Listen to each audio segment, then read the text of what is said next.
يا الله، مبروك مبروك مبروك.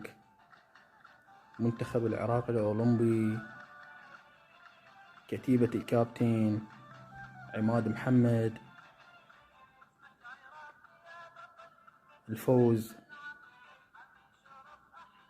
على الأولمبي الإماراتي والتأهل لنصف نهائي بطولة كأس الخليج للمنتخبات الأولمبية. طبعا موضوع عماد محمد دائما نتكلم عنه، صار أسبوع، أكثر من أسبوع، كم يوم. تعرفون طبعا أنتم القردة القاعدة قدام الشاشات، الناس بلا غيرة وبلا شرف وبلا كرامة وبلا وطنية، قيمتهم ما يخرج من بطونهم، القاعدين قدام الشاشات يتراقصون مثل القردة، بس يردون منتخب شبابهم يخسر فقط لأنه كابتن عماد سنة 23 يعني بإحدى المباريات خسر، وقال أني علي حملة مو طبيعية، يعني مو رياضية، وأنا عراقي ابن عراقي ابن عراقية.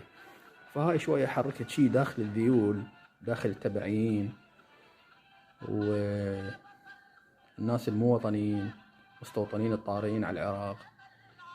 واستمرت هاي الحملة ضد كابتن عماد محمد، ومستمرة لحد الآن، صار أكثر من أسبوع.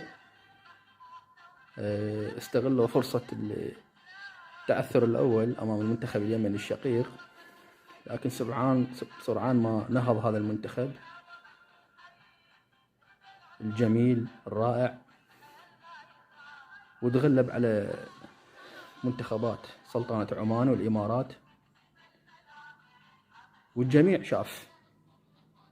شاف محللين خلايجي وغير خلايجي، شافوا شنو سوى المنتخب الأولمبي البارحة، والسحر والجمال اللي أداه بالملعب.